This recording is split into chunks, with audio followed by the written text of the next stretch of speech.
Well, sitting almost unnoticed in Ozark, Missouri is a piece of major history in America that is, of course, according to local lore. That's the locals say. A train car just outside the opening to Smallin Cave is called the Lincoln Funeral Car. Now, it's rumored to have the last remaining pieces of the train car that carried Lincoln's casket across the country. In tonight's My Ozarks, KSPR's Doug Magdish tracks down the root of the rumor and a history that spans centuries.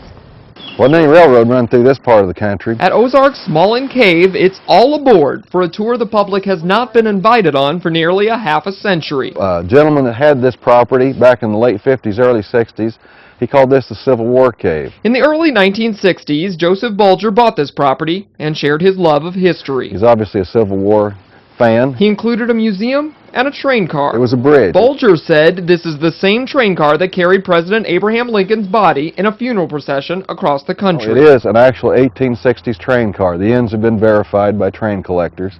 The top is actually part of the original 1860s train car. Problem is, the actual car burned in a brush fire in 1911. Newspaper reports say it was a mass of charred wood and iron. It was pretty well destroyed. But the papers do say members of the public took the charred remains as mementos. One day he heard about the Lincoln burial car was for sale. Anyway, he went up to Illinois, searched this out, and found a pile of pieces. In that pile, Bulger found two ends and a roof. The rest he reconstructed. So it's definitely the right period, the right kind of car. Everything's correct. And as far as trying to guarantee anyone that it is definitely the Lincoln funeral car, I can't. I mean, there's probably a 98% probability that it's not the Lincoln car. Now the car's listed for sale. The man who plans to buy it, David Clokey, is building his own reproduction of the Lincoln car in Illinois. They'll live on anyway. Their period car ends, and that's why I want them. Clokey has some bad news for lovers of local lore. It would have been built in the same time frame, but they're not the Lincoln car ends. It's not.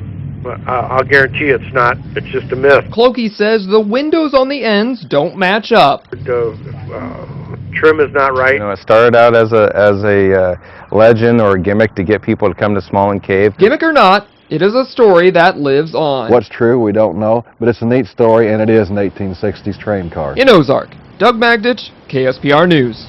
It is still a neat story. Yeah. Well, we couldn't talk to the man who actually started the Civil War Cave. He died just a decade after opening it. It was until this year that it reopened to the public. I know. I'd never heard this story, so I love where Doug gets these things. Most local historians think he started the story about the car simply as a way to draw in customers. If you would like to see the car, its new owner does not plan to move it until the fall. Until then, it's just outside the mouth of Smallin Cave in Ozark. Pretty cool.